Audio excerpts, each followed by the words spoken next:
Podcast da MIT Technology Review Brasil. Apresentado por Origin Health. Olá, bem-vindas e bem-vindos ao podcast da MIT Technology Review Brasil, apresentado pela Origin. Eu sou Laura Murta e estou com Camila Pepe e Jonas Sertório para falar do artigo de Carolina Belin, que traz como tema a farmacogenética, essa assinatura genética de cada paciente que permite maior assertividade na prescrição de medicamentos e que os benefícios vão desde melhores desfechos clínicos até a otimização de recursos financeiros. Lembrando que essa é a vertical de saúde da MIT Technology Review Brasil e semanalmente você pode acompanhar as nossas discussões sobre biotecnologia e inovação. A sequência genômica é 99,9% igual em todos os seres humanos. O que torna cada um diferente está no 0,1% restante. Essa foi uma das descobertas do projeto Genoma Humano, pesquisa que mobilizou milhares de cientistas em centenas de laboratórios de pelo menos 18 países com o objetivo de sequenciar pela primeira vez o DNA humano. Matematicamente, analisando o número de forma isolada, 0,1% parece pouco representativo, mas é nesse minúsculo algarismo que se concentra a infinita diversidade humana. É de onde vem a cor dos olhos, da pele, a textura do cabelo. É onde reside também uma boa explicação para o fato de algumas pessoas serem mais suscetíveis a certas doenças, por exemplo, ou responderem de forma diferente ao mesmo medicamento. Somos muitos, somos únicos e vivemos em uma época em que a ciência tem sua evolução pautada na singularidade.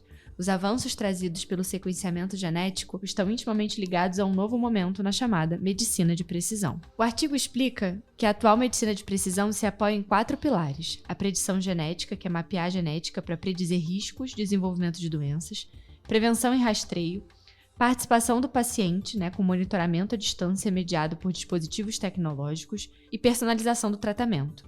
E é justamente nesse último quesito que reside a farmacogenética, responsável por identificar qual medicamento é mais seguro e eficaz para um determinado paciente com base no seu perfil genético. Camila, até partindo desse conceito da medicina de precisão, que foi citado no artigo pelo Dr. Fernando, como é que é definida a farmacogenética, que é o tema aqui do nosso episódio de hoje, e como é que são montados os chamados painéis farmacogenéticos? Legal, Laura. Carolina Martins do Parado, que a gente vai ter o prazer de conversar ainda nesse episódio, ela é farmacogeneticista e coordenadora do Grupo de Trabalho Terapia Personalizada e Genética do Conselho Regional de Farmácia de São Paulo. Ela deu uma entrevista para a MIT Technology Review Brasil e ela trouxe um exemplo bastante elucidativo. Ela conta o seguinte, ela fala, imagina que um vizinho tomou 10 mg de fluoxetina, que é um medicamento para depressão e ansiedade, e não teve nenhum evento adverso, e que ela mesma tomou a mesma dose e ficou com muito sono, sentiu todos os eventos adversos da bula.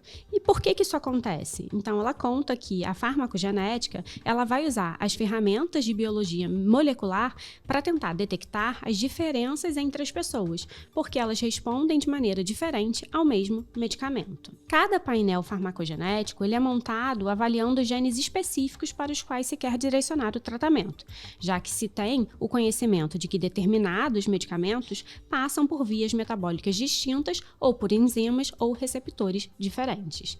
Ela conta, por exemplo, no caso de doenças psiquiátricas, você vai estudar os genes que estão ali na via dos antidepressivos, antipsicóticos, estimulantes do sistema nervoso central. Já na oncologia, o painel será montado de forma diferente, embora existam também alguns genes que estão basicamente em todas as vias metabólicas da maioria das drogas, como, por exemplo, os genes das enzimas citocromo P450.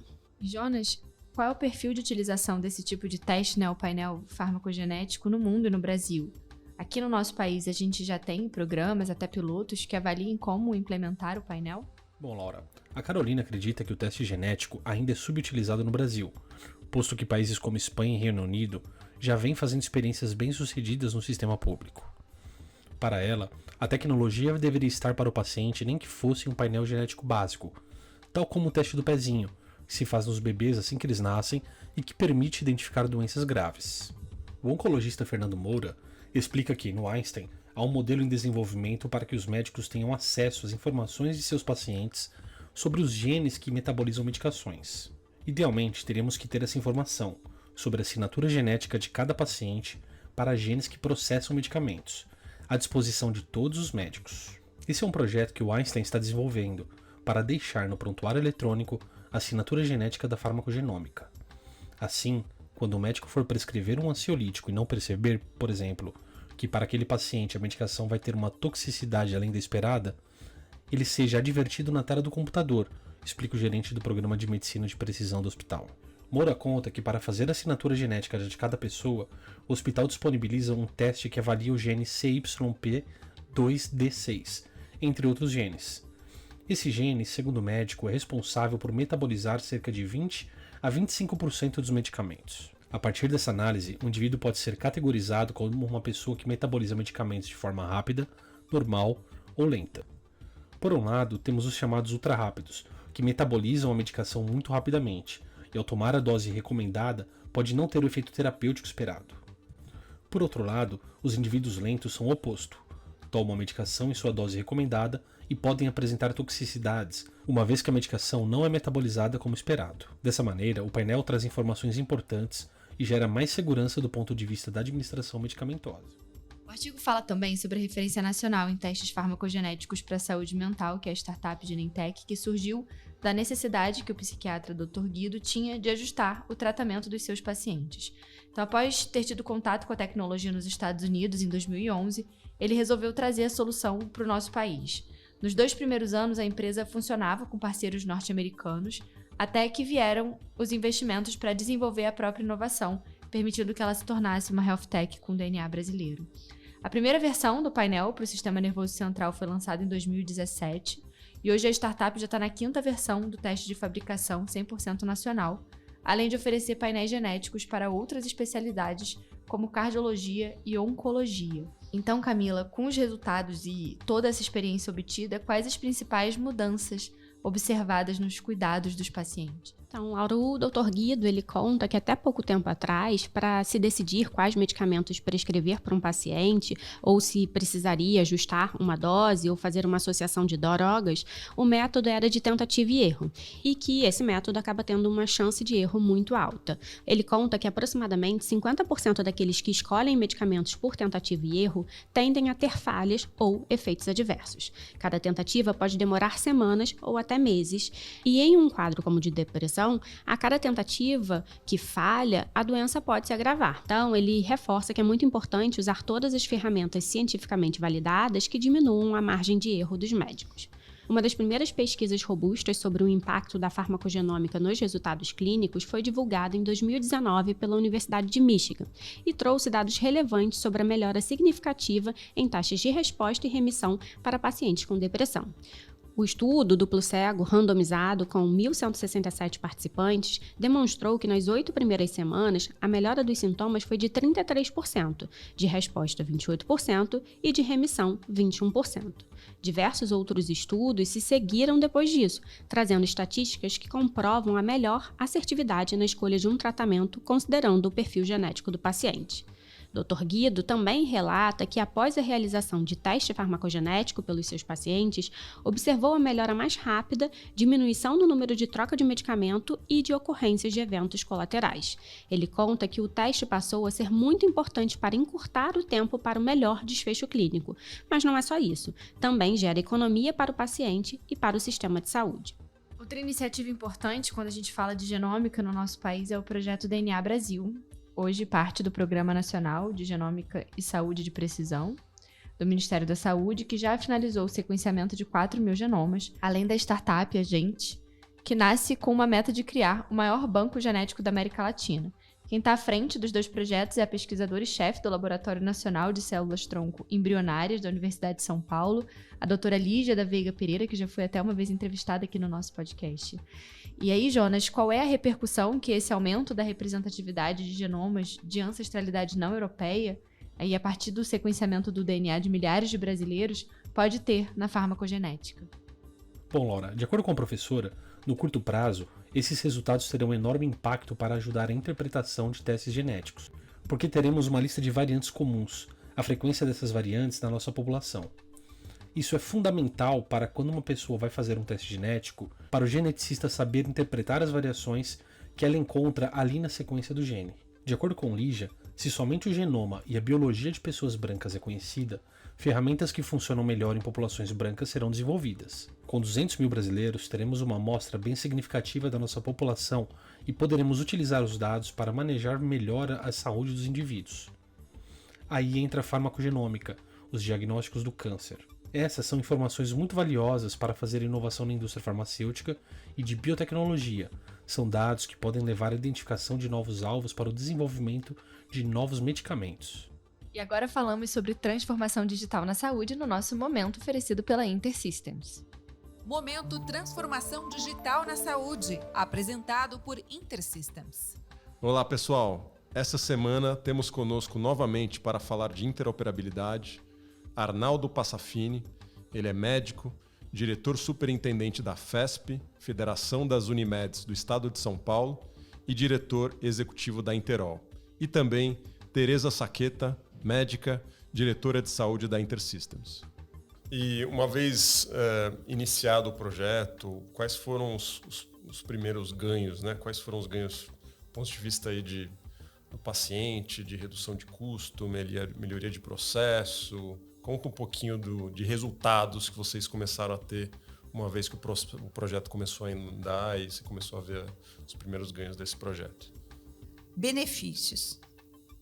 Eu vou te contar a reunião que eu apresentei isso no comitê de TI, que eu demonstrei, não que eu apresentei, que eu demonstrei como a solução estava funcionando. Então, a gente tinha já os nossos CIS apontados ali na plataforma, o nosso LIS, o nosso PACS, só não tinha ainda o sistema da operadora. E a gente conseguiu demonstrar que, olha, então você está lá numa consulta e o paciente tal, você vê lá que ele tem um exame de imagem, então você consegue abrir aquele exame de imagem, olha, lê o laudo, aí você abre o laudo do exame de análises clínicas e você consegue abrir tudo ali, sem ter que ficar navegando entre vários sistemas. Então, isso te aumenta a produtividade, porque são só ícones que você vai lá e clica quando tem, para poder abrir a informação. E você poder dar um diagnóstico mais preciso, considerando o histórico, né? Considerando o exame que ele fez há um mês atrás e também não precisar refazer aquele exame. Então, eu acho que tem vários benefícios aí. Eu não consigo te quantificar aqui agora, mas assim, a gente conseguiu mostrar isso e quando eu mostrei isso no comitê, esse diretor executivo, ele levantou e falou, cara, tô quase chorando de emoção aqui, porque tá muito legal. Ele não usou esse termo porque ele usou um palavrão ali para intensificar, mas ele falou, ficou muito legal, muito legal. Então, você ouvir isso de um médico, você ouvir isso da área usuária que vai, né, usufruir daquilo lá é muito legal, muito satisfatório para a gente de tecnologia, porque a gente está vendo ali que você não está fazendo sistema por fazer, você está fazendo uma ferramenta que vai ajudar a operação, no aumento de produtividade e na qualidade do atendimento que você está fazendo para o paciente. Eu acho que é o principal. Né? Para o paciente é fundamental, né? Ele poder saber que as informações ali que o médico está olhando são informações de 360 dele, né? De diversas fontes. Muito interessante. Isso como a gente nem chegou ainda na saúde populacional, que era a meta final, que era né? o seguinte. Acho que tem um lado também, tem benchmark de mercado, né, que fala que você consegue reduzir custos de exames na faixa dos 20%. Né? Considerando que lá a gente estava atuando dentro da rede própria, então eram quase, 4 milhões de vidas, sendo que, 50%, 30% disso estava na rede própria. Então, você pode imaginar o quanto isso refletiria em redução de custos de exames que você estaria refazendo, que você não precisaria mais estar refazendo.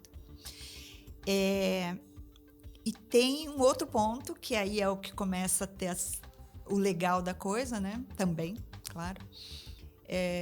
A gente começou a disponibilizar data lakes para o nosso usuário, para eles poderem trabalhar com aquele dado. Então, eu não precisava ficar mais sacando os dados, né? Carregando data lake por vários... Muitas vezes eu tirava já direto da plataforma de interoperabilidade, quando dava, né? Então, isso ajudou tanto para a parte de analytics, modelos preditivos, ajudou, por exemplo, quando a gente começou a fazer algumas análises com inteligência artificial. Então, você traz uma produtividade também para o time de TI. Não só para a operação, né, para o pessoal assistencial, mas também para a área de TI. Desafoga. Eu diria até uma inteligência para o negócio, né? Quando você começa a usar os dados da organização para gerar inteligência para tomada de decisão. A gente, quando fez o desenho lá, a gente desenhou a jornada data-driven para chegar na gestão populacional, que nada mais é que você trabalhar com os dados. Então, a gente fez desde o trabalho de estruturar os dados, cadastro, glossário, governança de dados, montar os data lakes, os data marts, a interoperabilidade para depois chegar lá na gestão populacional. Então, tinha toda uma jornada ali que foi desenvolvida para a gente poder extrair o máximo de investimento que está sendo feito. Um investimento alto que estava sendo feito.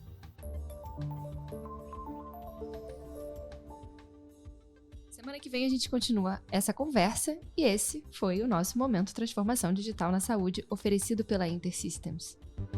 Faça parte da comunidade MIT Technology Review Brasil e assine nosso conteúdo em mittechreview.com.br/assine. MIT Tech Review/assine. E hoje a nossa convidada aqui no podcast é a doutora Carolina Martins do Prado, farmacogeneticista e coordenadora do Grupo de Trabalho Terapia Personalizada e Genética do Conselho Regional de Farmácia de São Paulo. Bem-vinda, Carolina. Muito obrigada, Laura. Agradeço aí o convite. Obrigada mesmo. Para a gente até começar, né, essa conversa, eu queria que você trouxesse um pouco do contexto, né, de como é que começaram esses estudos em farmacogenética e se teve algo específico que impulsionou todo esse debate. Então, a farmacogenética ela tem uma origem bem antiga, né? Não é a farmacogenética propriamente dita, mas é a observação, né, de respostas diferentes quando pessoas comiam o mesmo alimento, ou então até mesmo tomavam medicamentos, ervas, as mesmas ervas, e as pessoas respondiam de maneira diferente, né? Um dos primeiros registros que a gente tem é do Pitágoras, que o Pitágoras que ele observou que algumas pessoas tinham uma reação diferente quando consumiam feijão de fava. Então, isso aí remonta, né, da antiguidade. Aí, atualizando mais, né, eles também, os pesquisadores também observavam reações que eles não sabiam explicar direito. Os estudos também começaram com observações de fenótipo, né? A gente teve toda a história da primaquina, né? E depois também Vogel cunhou o termo farmacogenética pela primeira vez em 1959. E depois disso, a gente teve mais observações fenotípicas, né? Que é como que a gente aparenta uma característica genética. Então, teve pesquisadores, né? Teve um laboratório que foi estudar um metabolismo de um antidepressivo, que é a debrisoquina, que hoje ela nem é usada mais, mas os pesquisadores, eles testaram neles mesmos, né? E aí o que aconteceu, um apresentou grave hipotensão, então eles foram estudar por que isso aconteceu. Então eles dosavam droga metabolizada e droga não metabolizada no sangue ou na urina do paciente, que é chamada fenotipagem, que é uma ferramenta que a gente ainda tem hoje em dia, mas tá caindo um pouco em desuso. Então, os estudos mesmo de farmacogenética começaram com estudos de fenotipagem. E aí, depois, a gente foi entender quais eram os genes que estavam envolvidos nesse mecanismo. E aí, a gente começou a descobrir vários genes que estavam envolvidos, né? A gente tem a CYP2D6, N-acetiltransferase, a enzima N-acetiltransferase, e uma infinidade de outros genes. Então, e com avanços também no genoma humano, a gente conseguiu, né, sequenciamento do genoma, avanços de técnica, a gente conseguiu estudar melhor e fazer melhores correlações genótipo e fenótipo, né, a característica que a pessoa apresenta quando tomam medicamento, seja de uma resposta falha, né, de uma não resposta ao tratamento, ou aquele paciente que sofre muitos efeitos adversos. Então, começaram a se fazer observações com isso e relacionar com alguns genes que a gente já sabe, tem o conhecimento molecular deles, né, a química deles, para a gente saber quais, estudos de farmacodinâmica e farmacocinética para saber quais são os encaixes moleculares que eles fazem no nosso organismo. Então, começaram assim e agora a gente está nessa fase aí também de fazer esses estudos moleculares e estudos de associação com variantes novas que vão surgindo.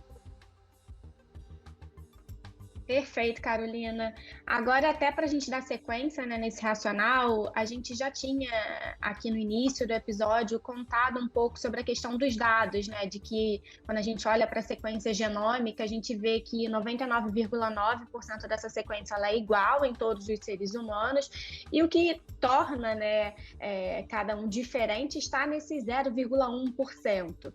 E quando a gente olha para esse número, né, 0,1%, a gente pode até pensar que ele é pouco representativo, mas a gente contou também que é exatamente nesse 0,1% que a gente concentra uma diversidade muito grande sobre os humanos de uma maneira geral, como, por exemplo, a cor dos olhos, da pele, a textura do cabelo, e é onde a gente também encontra uma boa explicação para que algumas pessoas sejam mais suscetíveis a determinadas doenças ou para que elas respondam de maneira diferente a uma medicação. E aí eu queria que você explicasse um pouco aqui para a gente a importância desse sequenciamento do DNA humano, nessa questão da personalização do tratamento de uma maneira geral, qual é a importância e a relevância de tudo isso dentro desse contexto.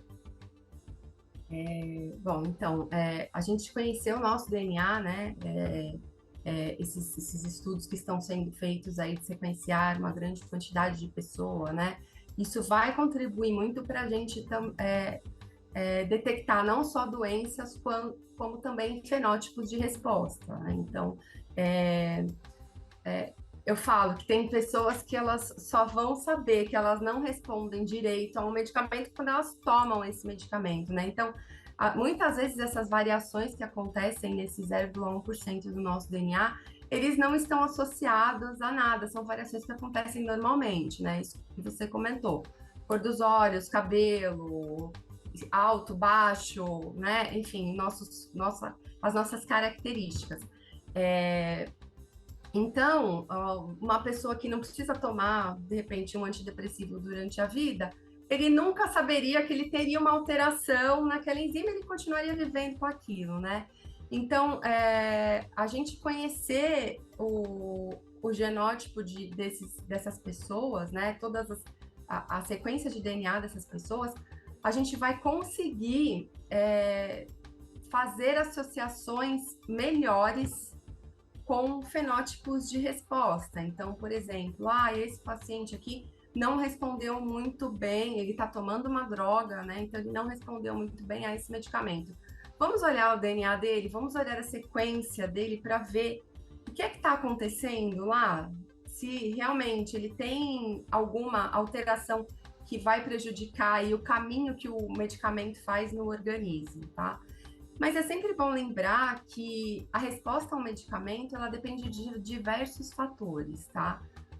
Também a gente tem aí um grande peso de genética, mas a gente também tem aí um grande peso de fatores externos, adesão ao tratamento, o paciente está tomando corretamente ou não está tomando corretamente, né? Então, a gente sempre tem, quem trabalha com farmacogenética, a gente tem que ficar assim, com um olho no DNA e um outro olho nas outras variantes que podem acontecer com o uso dos medicamentos, né? Nas outras variações, porque a partir do momento que o paciente decide colocar um medicamento para dentro, então aí a gente pode ter alguma ideia, né, do que acontece com ele, com esse medicamento, mas sempre lembrando, né, que como a genética, a gente tem fatores externos também que vão influenciar nela, né, então é super importante a gente conhecer o genoma, mas também tendo em mente que a gente tem outras variantes que podem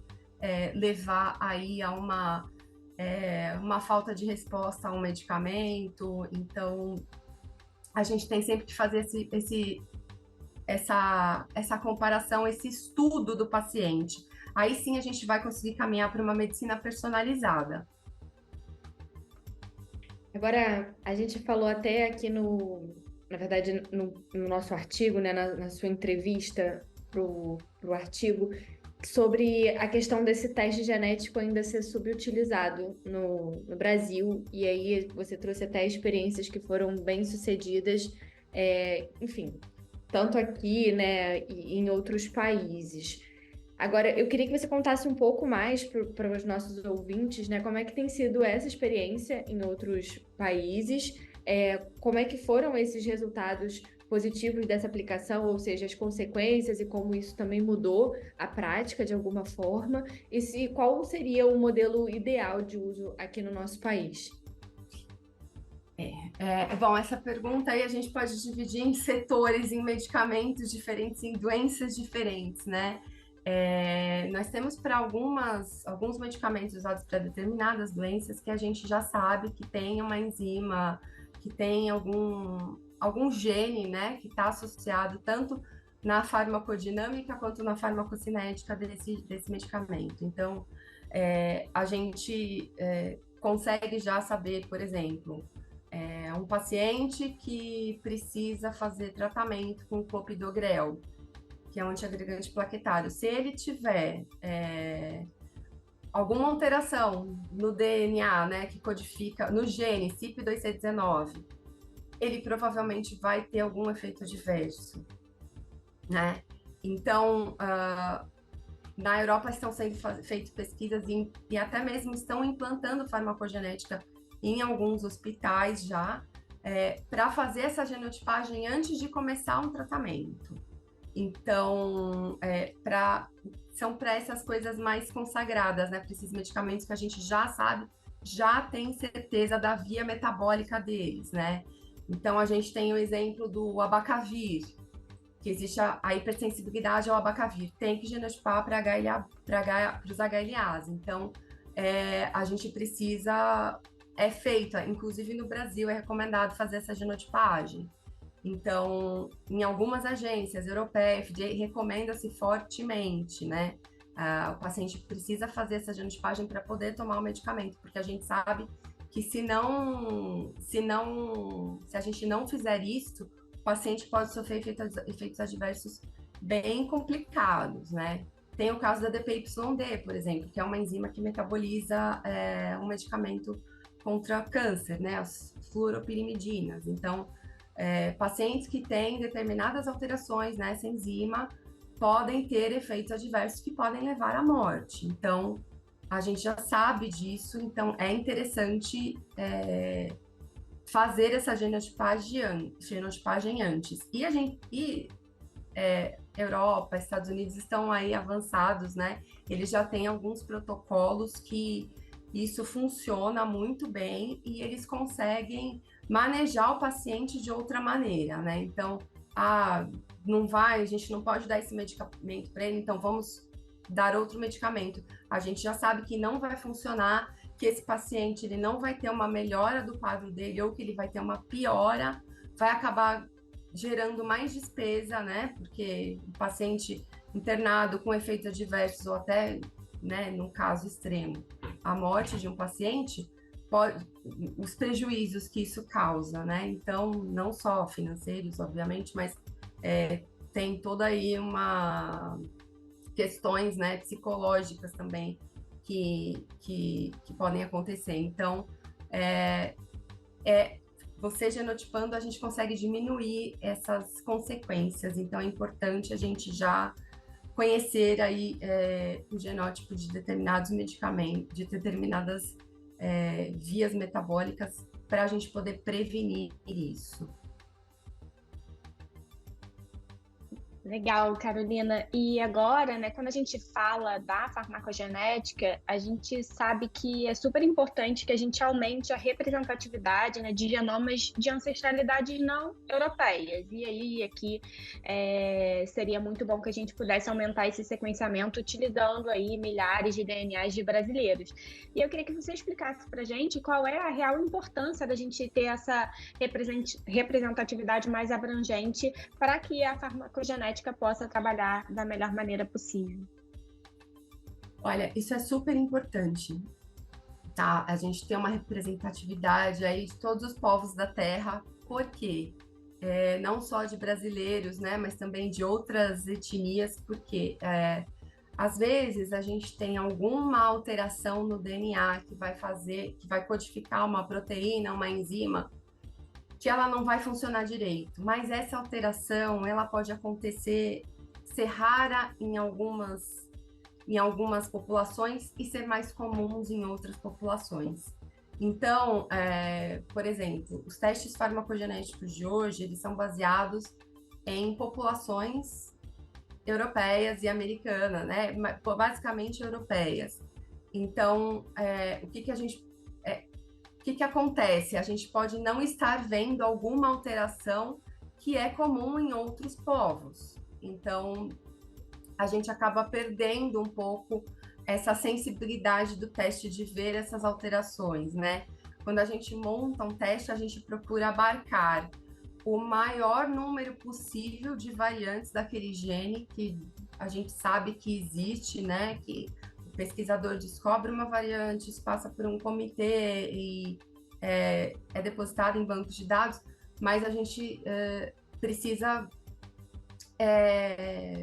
como eu vou dizer, ter mais estudos de outras populações para que outras variantes também apareçam, né? Porque a gente fica num pool gênico ali só de população europeia, caucasianos, a gente ainda não consegue abarcar outras variantes. Então, a gente consegue resolver muita coisa com os testes de hoje em dia, né? Com as frequências alélicas que nós chamamos, a gente já consegue, mas às vezes alguma variante que a gente não está pegando e que para aquela população faz muito sentido. Então, é importante a gente estudar aí em diferentes populações. Já existem projetos que estão sequenciando diferentes etnias para a gente poder ter aí uma melhor, fazendo frequências, né, desses polimorfismos, para a gente poder ter uma assertividade maior aí nesse caso de estudos de farmacogenética. E, Carolina, até para a gente terminar, a gente falou sobre os benefícios clínicos dessa assertividade, né, da prescrição, e eu acho que isso você até trouxe um pouco com relação à questão dos eventos adversos, porque a gente sabe que, além de todo o impacto para o paciente, isso vai trazer custos para o sistema, né, de internação, de outros tratamentos, de complicações. Então, era exatamente nesse sentido de entender os benefícios econômicos, né, como isso vem sendo estudado e abordado no campo da farmacogenética como, de fato, um benefício de fazer essa análise.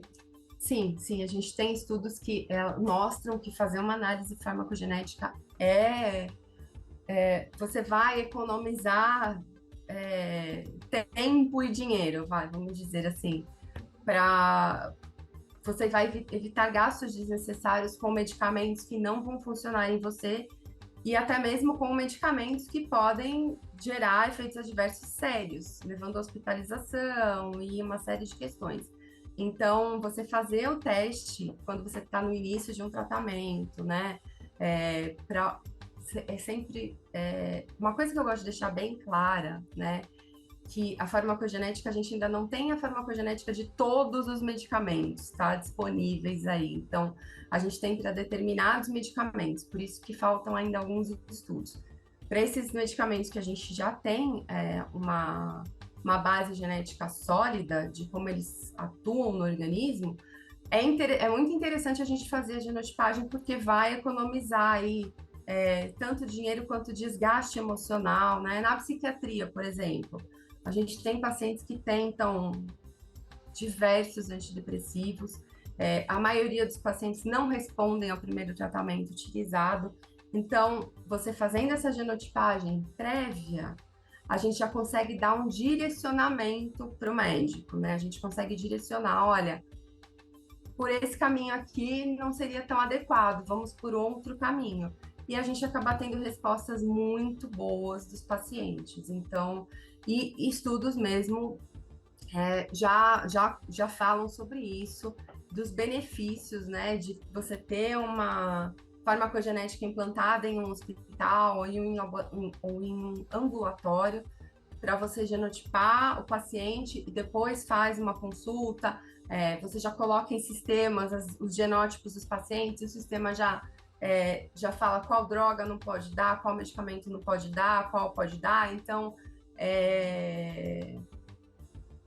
eu acredito muito, né? Então, mas a opinião pessoal não vale, a opinião pessoal não vale na ciência, né? Mas a gente tem estudos já que reforçam isso, e na verdade a prática do dia a dia assim nos mostra que isso acontece muito quando um paciente resolve fazer um teste bem orientado, é claro, né, com todas as expectativas dele alinhadas, né, a gente vai ter resposta para esse medicamento. É claro, sempre lembrando que a gente tem outras variantes que podem interferir na resposta também ao uso de medicamento. Então, é um teste bem orientado, bem sustentado, né? Médico, paciente, farmacêuticos, a gente consegue dar aí um caminho muito mais assertivo para o tratamento.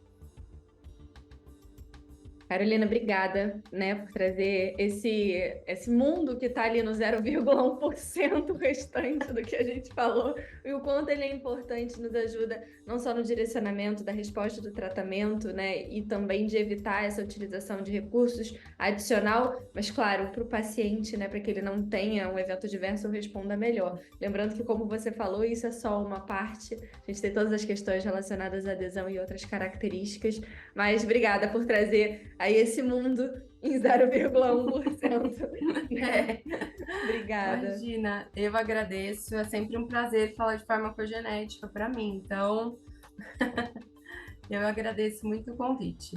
Estamos chegando ao fim de mais um episódio, então eu quero te convidar a conferir os nossos episódios antigos. É só procurar no seu aplicativo de preferência. Semana que vem tem mais e eu espero você. Até lá! Você ouviu o podcast da MIT Technology Review Brasil. Apresentado por Origin Health. A maior publicação de tecnologia do mundo agora está no Brasil.